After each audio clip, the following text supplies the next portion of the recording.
Welcome to Questionable Characters. My name is Kyle Robinson. And I'm Brock Trotter. This is a podcast about exploring the questionable actions and rumored past of some of Hollywood's greatest and Hollywood's worst. Brock and I have assembled a list of some possibly alleged criminals who have continued their careers despite all of their missteps. So open your ears and sit back and relax as we dissect these questionable characters. Kyle, how are you feeling after the rambunctious celebration of our episode 1? It's been unbelievable. I mean, we're turning down sponsors. We're turning down appearances on like Good Morning America. The other ones, we're too big for them at this point. They wanted us to guest host American Idol. And they wanted us both to be contestants on Dancing with the Stars. Separately. Mm-hmm. But we're too busy. We've got, look at all this research. We take our journalism very seriously here. Yeah, our journalism that we take from other real journalists and then just repeat into a microphone. Yeah, journalism is reading Wikipedia and regurgitating some of those facts back to you, the viewer. Possibly and alleged to keep us out of any legal trouble. This episode in particular, I think we can probably remove the word possible and alleged and questionable actions of our guy. He has been convicted on 2 counts, but those have been appealed. So it is still alleged because of weird court things. He does have a trial coming up in January of 2025. And if you have not guessed by now, today's episode is about none other than Mr. Harvey Weinstein. Troubled waters for episode number 2. This is going to be difficult for us to get through, but yeah, this is a real great way to start off the podcast pretty much with one of the worst guys maybe ever. But got his names on some pretty good films, that guy. Going to be tough to make light of these accusations. Yeah, they're really bad. But this man was a hit maker. He made hits. He knew how to draw tickets and get butts in seats and butts elsewhere. Movies haven't been as good since 2017. Okay. We're talking today about Harvey Weinstein. He does come from money. His father was a diamond cutter. I'm sure really? They make lots of bank, probably. But, not somebody who you would assume that is connected well within the industry. He went to the University of Buffalo. Go Bills. He and his brother Bob Weinstein, along with this guy with the greatest name I've ever heard, Corky Burger, started a production company called Harvey and Corky Productions. It wasn't all movies at that point. They were doing a lot of rock shows, right? They were doing rock shows. They were getting big acts like the Rolling Stones. Frank Sinatra, The Who, all really big names at that time in the 1970s. Just unbelievable talent for... basically starting off as unknowns. Yeah. He attended Buffalo from 69 to 73, but ultimately did not graduate because he already had found his way into these elite circles in some sense. They then split off from Harvey and Corky Productions, which brought in top acts to Buffalo, like we said.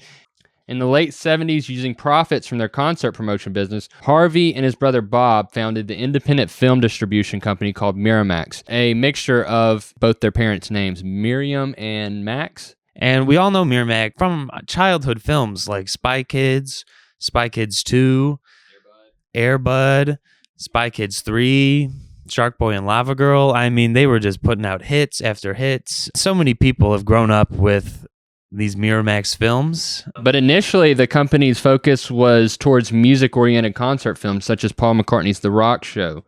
So they really had an eye for music, and I'm not certain what really took them into cinema. I bet I could tell you what. Tell me, Kyle. The money and the women. A little foreshadowing there. Why would it be the women? 'Cause he's a creepo. Oh, this is a tough episode, guys. This guy is, an all-time dirtbag. In the early 80s, Miramax acquired the rights to 2 British films of benefit shows filmed for the human rights organization Amnesty International. Ironic. Working closely with Martin Lewis, the producer of the original films, the Weinstein brothers edited the 2 films into one movie tailored for the American market. The resulting film was released as The Secret Policeman's Other Ball in May 1982, and it became Miramax's first hit. The movie raised considerable sums of money for Amnesty International and was credited by Amnesty with having helped to raise its profile in the United States. The Weinsteins slowly built upon this success throughout the 80s with art house indie films, which achieved critical attention and modest commercial success. So they weren't very well known or too successful, but they were really good at raising funds. You got to know a lot of people. You got to be well connected. And that probably ties in with the diamond cutters, all the people that his dad knew through blood diamonds, and who knows? Sorry, Kyle, I have to take a sip of water after that. Yeah, it's quite a revelation. Weinstein and Miramax gained wider attention in 1988 with the release of Errol Morris's documentary The Thin Blue Line, which detailed the struggle of Randall Dale Adams, a wrongfully convicted inmate sentenced to death row. The publicity that soon surrounded the case resulted in Adams' release and nationwide publicity for Miramax. So they put together a documentary of someone that was wrongfully accused and got him out of jail. A little goodwill in their favor, maybe their back pockets they used for... Oh, no. And in 1989, this is when it really gets foreshadowing, their successful launch release of Steven Soderbergh's, get this, Sex, Lies, and Videotape propelled Miramax to become the most successful independent studio in America. So a film called Sex, Lies, and Videotapes, which is how Harvey got a lot of his movies made. Could have called it the Harvey Weinstein story. Nice. Isn't that one of the those NC-17 or rated X films? The ones that are so disgusting and disturbing that it changed all of how films are released? Those were the two next movies that Miramax released in 89. Two art house films. One was Peter Greenaway's The Cook, The Thief, His Wife, and Her Lover, and the movie Tie Me Up, Tie Me Down, which our producer watched. Both of these movies received an X rating from the MPAA rating board, effectively stopping the nationwide release for these films, and Weinstein sued the MPAA over the rating. His lawsuit was later thrown out, but the MPAA introduced the NC-17 rating 2 months later. So, Madeline, would you like to tell us a little bit about this film? Tie Me Up, Tie Me Down should not even be shown. It's a guy who just now gets out of a mental asylum and is obsessed with a porn actress. But this porn actress is now an actress with a really creepy director. Whoa. Uh-huh. Interesting. Art imitating life a bit. Sounds like someone we might know. Basically, the guy gets out of the mental asylum and she falls in love with him. Like, and the sister's cool with it, too. He kidnaps her and then she falls in love with him? Mm-hmm. All right, well, watch it if you'd like. No, don't watch it. Nobody watch this movie. Don't support it. So that happened in 1989. Miramax continued to grow its library of films and directors until in 1993, after the success of The Crying Game, Disney offered the Weinsteins $80 million for the ownership of Miramax. The brothers agreed to the deal, and which in turn cemented their Hollywood clout and also ensured that they would remain at the head of their company. The following year, Miramax released its first blockbuster, Quentin Tarantino's Pulp Fiction, and distributed the popular independent film Clerks. Ah, of course. Have you seen Clerks? I haven't. Great film. Tell me about it. It's this indie film made by Kevin Smith, the guy who wears hockey jerseys all the time. They're working as clerks at a store, and the guy next door works at the video rental store, and that's about all that happens. And that was a theme with Tarantino too, was the video rental store. Yeah, he worked in one and was famous for being the guy who worked at a video store. Pretty cool. I watched True Romance, which was a film written by Quentin Tarantino and directed by someone else that Harvey helped produce.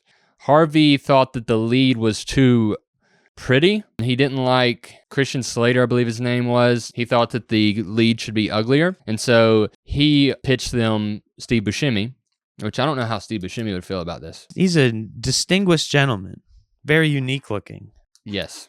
Great guy. Great guy. He wanted to have them as the lead in the movie, but someone above, and I don't know who would be above the film, the producer of the film, said no, asked Harvey, and then from then on, Harvey and Quentin collaborated together only. He didn't want anyone else involved because they wanted to have more control over the film. Somebody was just arguing with him then. They won the argument because Christian Slater was in the movie. But it could have been because if he respected Tarantino so much that he let him have more creative control. I don't know if that was the deal. That could be it. But there were a lot of times where Tarantino, after his the commercial success of Pulp Fiction, the thing that really blew Miramax up, Tarantino really had say over everything. And he's one of those guys that I think has his hands in most everything involved with the film. And I think Tarantino knew of Weinstein's alleged actions. It's possible. Maybe not knowing how bad that they were, but knew that he was not the best guy. I mean, I don't know how you could be around the guy and not think that he's one of the worst guys. I mean, just look at his big fat face. According to People magazine in June of 2021, Quentin Tarantino discussed Harvey Weinstein, saying everybody knew about his predatory behavior in an interview with Joe Rogan. Aha. Which also I have... Matt Damon has confirmed that both he and fellow actor Ben Affleck knew about Gwyneth Paltrow's encounter with. In an interview with ABC News, Matt Damon revealed he heard the story from Affleck at the time, but he was unaware of what he calls, quote-unquote, the criminal sexual predation, end quote, Weinstein was engaging in. I knew the story about Gwyneth from Ben because he was with her after Brad Pitt, so I knew that story. I never talked to Gwyneth about it, Ben told me. And of course, those two collaborated with Harvey Weinstein on your favorite film of all time, Good Will Hunting. Yes. Is it still your favorite film of all time? Yes. Oh. I mean, that's fair enough. I think it's a good movie. I've never seen it. The whole thing is centered around Matt Damon and Ben Affleck, so they say, couldn't get hired anywhere in Hollywood. They were really having trouble. That they wanted to be actors. I think that one of them might have studied film or something like that. And they had trouble getting a role. And so they wrote this movie, casting themselves in mind. How did these two, that no one knew prior to the making of the film, get in touch with Harvey? You know, that's a good question. I don't know. I think if you're just trying to sell your ideas to anybody and everybody, eventually... And he was really big at the time. They had just done Pulp Fiction, and I'm sure many others after. I'm sure everyone was trying to work with him at that point. Yeah. Which is unfortunate. Man made some hits. He did make some hits. Brings up the age-old question, which is what we really are trying to dissect here at Questionable Characters. Can you separate the art from the artist? Well, this one's weird because, I mean, he's not the most creatively involved person. He's not really writing scripts. He's not directing things. He's not acting in things. His name is on all the movies, though. It's like the first thing that comes up when you put on any one of his movies. Yeah. Lord of the Rings, the Scream franchise, Spy Kids, you name it. It's there. It's the first thing you see. But then, you know, the movie goes on and he's not in it. His voice isn't in it. You can watch him and have no idea that he was even involved, and most people probably don't. Being outside of Hollywood, I would never have been able to tell you what a producer did. Yeah. In fact, I just had to Google it earlier before the show, and I can tell you, Brock, would you like to know? Yeah. Well, they do more than I thought they did. I thought they would just, you know, throw money at the thing and produce it. But they are somewhat creatively involved. They're often tasked with hiring like crew, sometimes writers and directors. Sometimes they're coming up with story ideas. Sometimes they might write things themselves. A lot of the times they're on set kind of working with the director, making sure they need things. They do boring stuff like scheduling and accounting stuff. And of course, they're throwing a bunch of money at it. They're using all their connections for like distributors and studios and just anybody who has a ton of cash. All of which Harvey Weinstein knew very well. And at the height of their prowess, I believe they were aiming to put out 18 movies a year. That's absurd. It's really crazy, which means he couldn't have had too much control in each film, but it's a position of power that a man that likes to take advantage of that fact would prefer to be in, because there's some of the allegations that I've read where these actresses would come in oftentimes for a script and they would come to the hotel thinking they were going to meet somewhere else, because a lot of these times they were really naive young women just looking to make it in Hollywood. And like us, a lot of them don't really know how it works. Of course. So they're told to show up somewhere, they show up. Yeah. They're told by their assistant, like, hey, Harvey wants you to meet in his hotel room. And then he answers the door in a robe. Someone that has that much power in Hollywood, it makes it hard to turn around. Yeah. Because you know that, okay, I might not need to work with Harvey even though he's involved in all these major projects. But then if I don't work with Harvey, then am I going to be able to work in other movies? Yeah, he's got the kind of power he can make you never work again. Mm-hmm. I heard someone bring up the point that we only hear of the people that kind of got what they wanted out of the scenario in retrospect. We're not hearing from any of the women that said no and didn't get a role because they have nothing to come out and allege him of now. Right. Kind of. I think that's an interesting point. Yeah, these are all, allegations. Some of them are definitely 100%, 1000% true. He was a creepy rat bastard. Madeline, when was the settlement in 1997 with Ashley Judd? So it was well known in 97 that he had done these things. And his lawyers wrote in that although he was paying off the settlement, that didn't mean that he was admitting to doing the crimes. It was more so for peace, but we all know that's kind of bullshit. Right. Or assume so at least, because you're not going to pay $100,000 to someone you did nothing to. And that was Ashley Judd and Rose McGowan, who later came out against him once it became mainstream in 2017 when I believe New York Times first broke the piece. Yeah, this whole thing sparked the Me Too movement. This really, this guy changed the world. I guess he's a historic figure in the worst possible way. Yeah, and over 80 women have come out and made allegations against him. I don't even know if I've met 80 women. That's nuts. Yeah. That's so many women. 80. So something's there. Yeah. That's not a coincidence, you know? No, that's bad. He's a bad guy. Okay, so Pulp Fiction comes out and Clerks. What all did he work on between Pulp Fiction and Good Will Hunting? Was there anything? He's also, along with all these hits, he's just produced so much that there's a ton of garbage on his filmography list. He's a workhorse and also a dumb horse. One of the highest grossing films was Django Unchained. You watched that film. It's one of my favorite Tarantino films. Did you have any trepidation watching it knowing that Harvey was involved? There's definitely parts in that film, along with other Tarantino films, that are very sexually charged. Lots of feet things. Yeah, he loves feet. He cast himself to... he drank something off of Salma Hayek's feet in one of those movies, right? Yeah. What movie was that? That was one of them. I don't know. I can't remember. Don't ask me. But no, it you definitely think about it when those sort of things pop up. We both watched the movie Scream together. Yeah, we watched I remember Scream, that one. Rose McGowan was one of the ones, like we just said, that got the settlement money, and she was featured in the first Scream film. She was the blonde girl who dated Matthew Lillard's character. Yeah. I believe, and she ends up getting killed in the garage, and for some reason thought it was a good idea and I believe there was a door right beside it. I think there was. Good movie, Scream. Scream's a great movie. My favorite of the horror genre. It's kind of tough that my favorite horror movie was produced by Weinstein, and then my favorite overall movie was Good Will Hunting, but they both stand up. They're both great films. They're good movies. And there's not messaging of misogyny in those films. Sure, no. There were a couple lines in Scream that I think were... They didn't age well. They did not age well. But then they parodied themselves by making Scary Movie, which almost made it like a self-aware type thing. Because he produced Scary Movie and Scream. Obviously written and directed by different people. Yeah. But there were no sex scenes. Actually, she does hook up with him. Yeah, there were. After the guy tells the rules of the scary movies that we're giving a lot of spoilers here today. Yeah, just watch Scream. Yeah, I'm sure you've seen Scream. All right, we gotta stop talking about Scream. Can we go back to the notes, Malin? 581 film credits. That's crazy. That's so many movies. It's just a special thanks on that one. Kyle has a fun fact about... Is it Oscars? Oh, at the Oscars, yeah. So we all know, you win an award and you give thanks to people, and what you first think of is like, oh, I want to thank my parents. I want to thank God for giving me this movie to be in, I guess.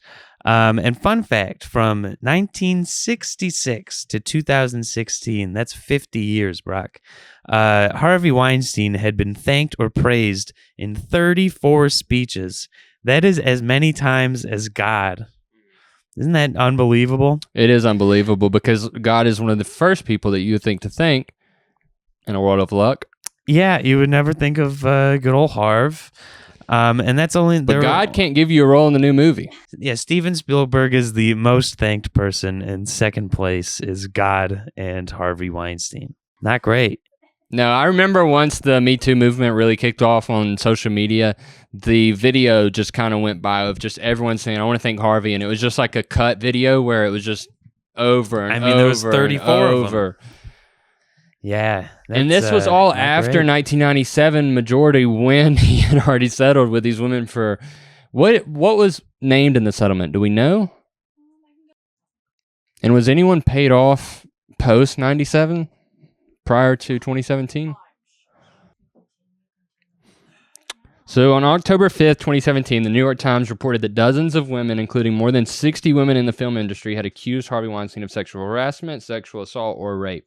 On October 6th, 3 of the company's 9 members of the board of directors, and now we're talking about the Weinstein Company, resigned after the allegations were published. Harvey Weinstein also announced that he would take an indefinite leave of absence on October 7th.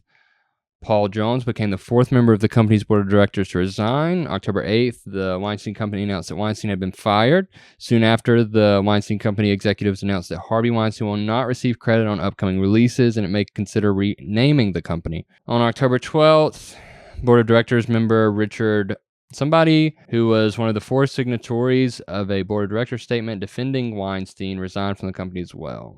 And then shortly after that, they filed for bankruptcy. So on September 30th, 2005, the Weinstein brothers left Miramax to form their own production company, the Weinstein Company that we were just talking about, with several other media executives, directors Quentin Tarantino, Robert Rodriguez, and Colin Vaines, who had successfully run the production department at Miramax for 10 years. In February 2011, filmmaker Michael Moore took legal action against the Weinstein brothers, claiming they owed him $2.7 million in profits from his documentary Fahrenheit 9/11, or 9/11, which he said were denied to him by Hollywood accounting tricks, quote unquote.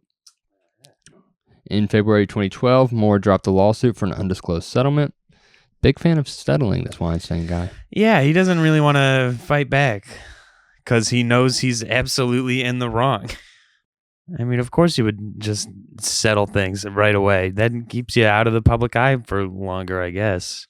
According to this Wikipedia article, while lauded for opening up the independent film market and making it financially viable, Weinstein has been criticized for the techniques he applied in his business dealings.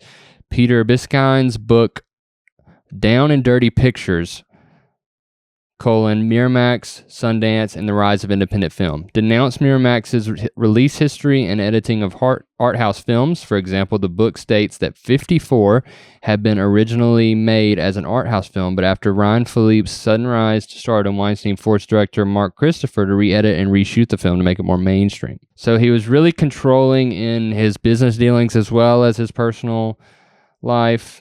He really was domineering to those around him. I'll say it. He's a bad guy. When Weinstein was charged with handling the U.S. release of Princess Mononoke, director Miyazaki was reported to have sent him a samurai sword in the mail. Attached to the blade was a stark message, no cuts.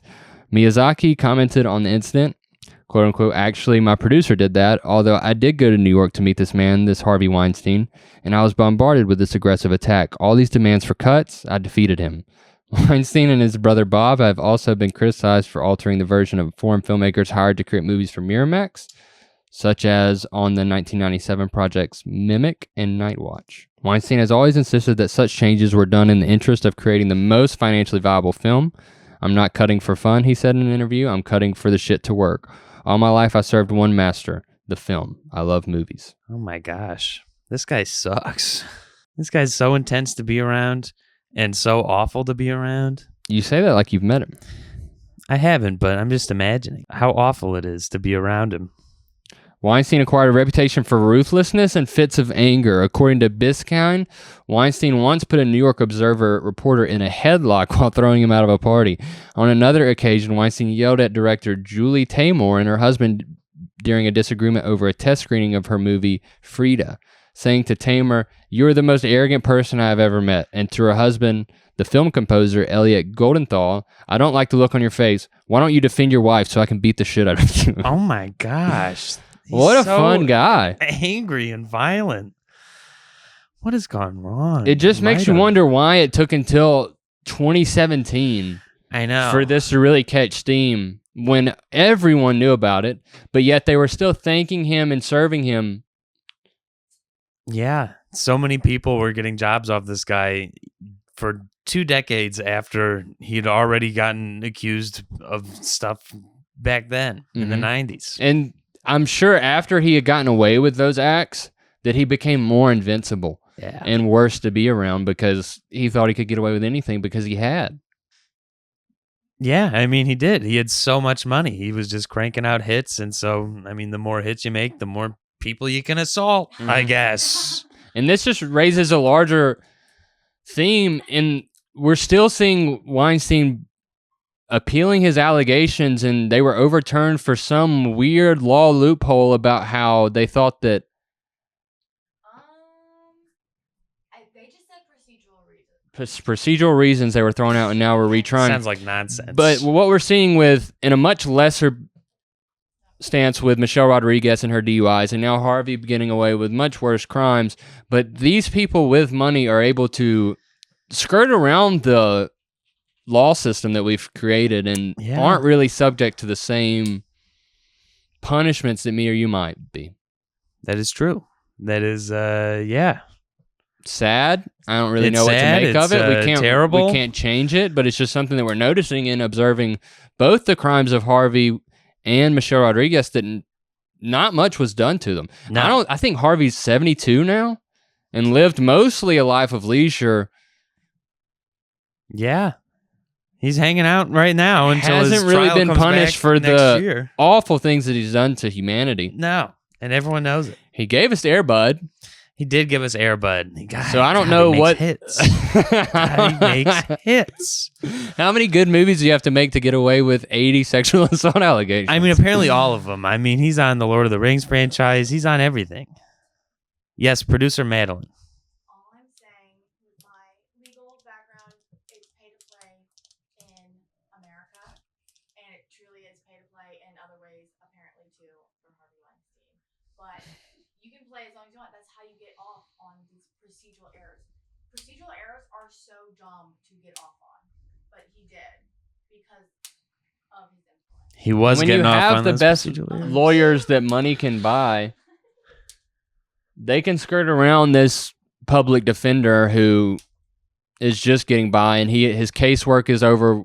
He's overworked with casework because they're understaffed. He's not making that much money. He doesn't have the resources that these big firms have of research assistants and things that they can do within the, more. You can speak more to that. Oh, they can like if they have money, you can pretty much just hound somebody until they can't fight you anymore. Like people, yeah, so you can just keep on filing things, and like it doesn't mean anything to them. The settlement doesn't mean anything to them. Right. So they'll just keep on hounding, and then also he has the influence of casting and being so big that Not any longer, but he did for such a long time.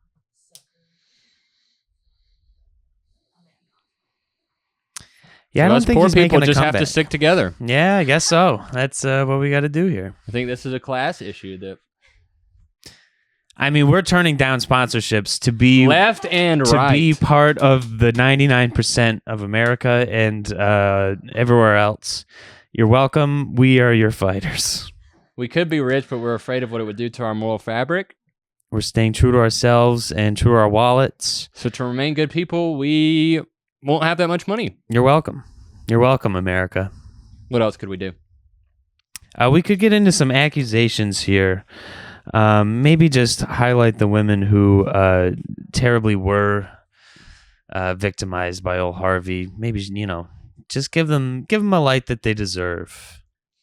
We already talked about Rose McGowan from Scream and Ashley Judd from Italian model that thing. On March 27th of 2015, Italian model Ambra Battalana reported to NYPD that during a business meeting at his office, Weinstein groped her.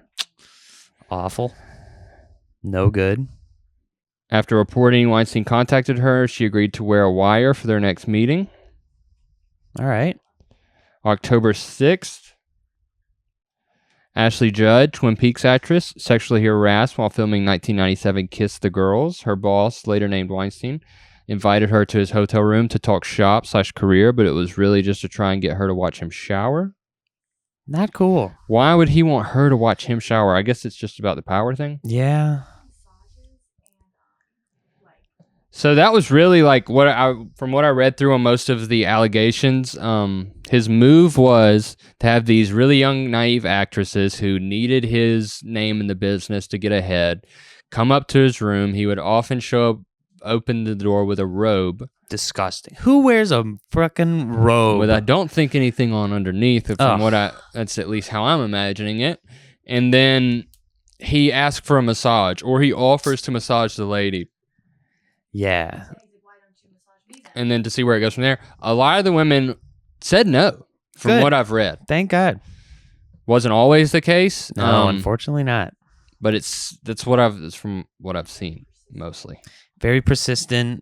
We've discussed how unbelievably aggressive he is. Ah, what a fun guy.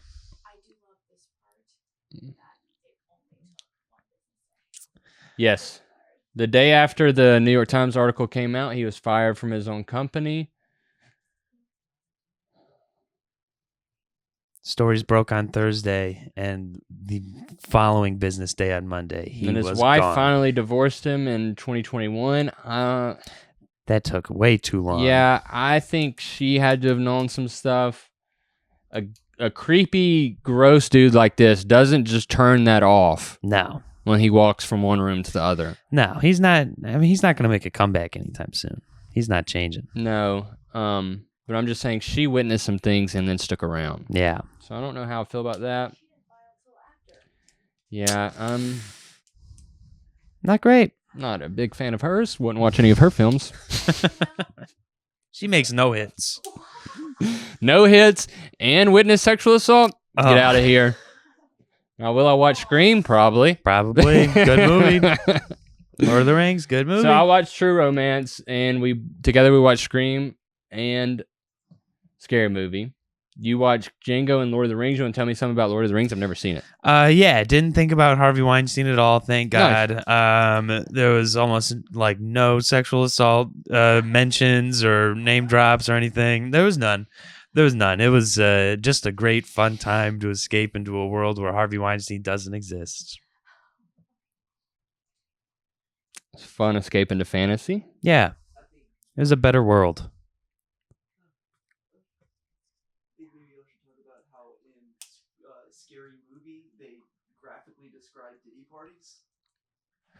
Oh, that's true. Yeah, there was a joke in Scary Movie where the black actress says to the other girl that she didn't like their friend, and she was like, why? And she was like, we were at a Diddy party this summer, and she was hooking up with someone. It was like, he was a security guard. He couldn't even get you nowhere. Yeah. And so they were making fun of Diddy parties in 2001, which is a very poignant reference for today's time. That's one of the biggest pop culture stories. I'm sure they probably wanted to make fun of Weinstein parties, but, he's back in the film. 96. Dang it. Well, 97, he gets all those abuse allegations. Mm-hmm. Well, one of the girls that came out was in Scream. Rose McGowan. There's another one. There was a two-hitter right here. Asia Argento and a former aspiring actress named Lucia Staller says Weinstein forced himself on them sexually. A third woman withholds her name from the article, the result of a 10-month investigation by the magazine. Argento says the incident happened in 1997 in the south of France, while Staller, who now goes under the name Evans, says she was forced into a sexual act by the producer after going for a casting meeting in 2004. So Argento said the incident happened in 1997, but then says 2004? Why are there 2 years?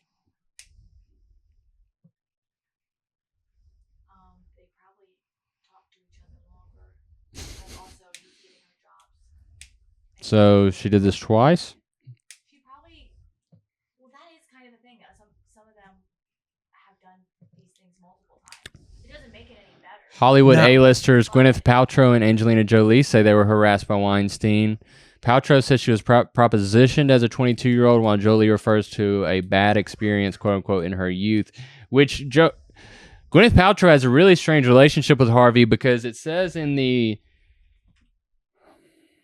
what I never really got to with the Ben Affleck and Matt Damon thing was Paltrow and Affleck began dating in 1997. At the same time, he and Damon were working on Good Will Hunting with Weinstein, and Damon says, but I knew that they had come to whatever agreement or understanding that they had come to.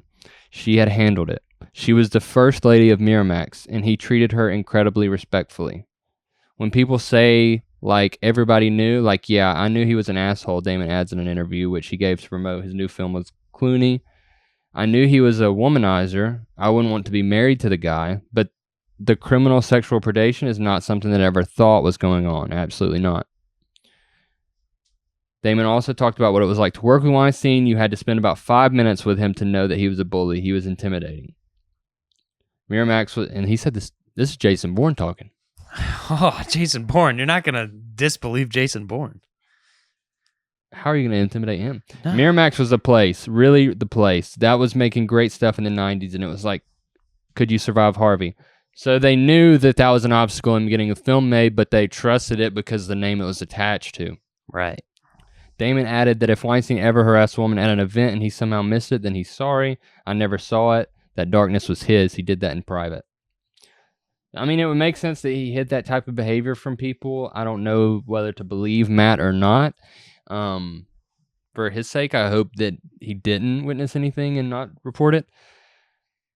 But I'm really struck by that relationship he had with Paltrow, because when you hear Gwyneth talk about it, she says that she stood up to him. She said he wanted to take the lead out of Shakespeare in Love and replace him with Ben Affleck after the commercial success of Good Will Hunting, and Paltrow says, no, you can't do that. You have to have an English person, and Weinstein conceded. Paltrow described what it was like to deal with Weinstein. He was a very difficult boss, she said. It was a fraught relationship. We would get knocked down, drag out fights. I remember once my mother walked in a room and I was yelling at him about something. She was like, who was that on the phone? And when Paltrow told her, she responded, oh my goodness, good for you. Stand up for yourself. Yeah, it sounds like he's just a very... She says... Yeah, it sounds like he sucks. He goes up and down with his love. At the start of Emma, Weinstein summoned Paltrow to a hotel room, put his hands on her, and asked for a massage. Paltrow says, I had one really uncomfortable, weird experience. Then he was never inappropriate with me again in that way. Well, so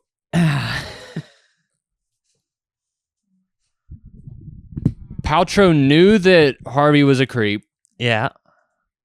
And now, looking back on it, as she tells it,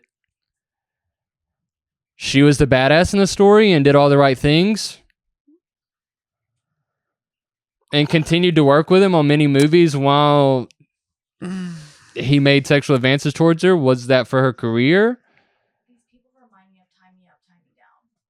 Yeah. That way of a guy who's really powerful. Ugh. Oh God, don't watch the movie. Yeah, I mean, he's a powerful guy, and I mean, if he can make you millions and millions of dollars, I'm sure you would go back to him.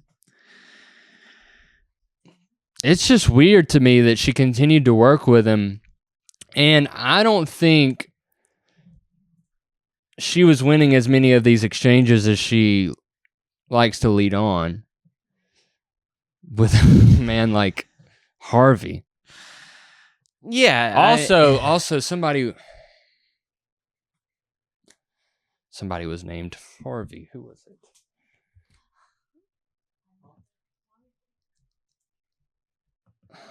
Harvey.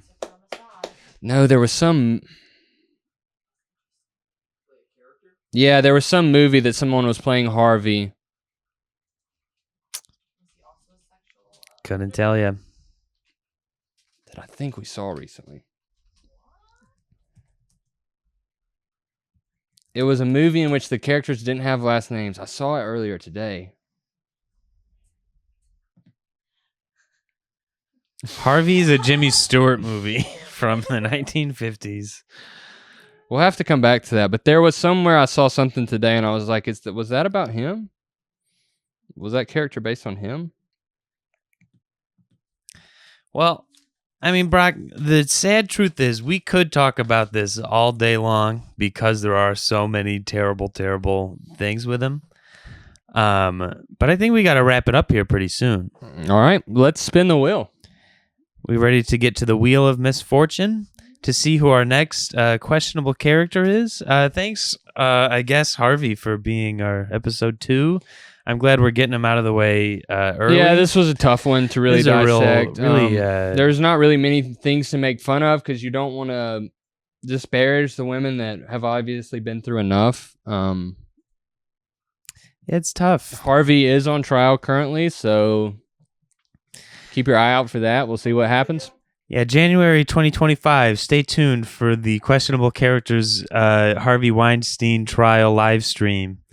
Or special, or maybe nothing. We'll figure it out. But in the meantime, let's spin that wheel, huh?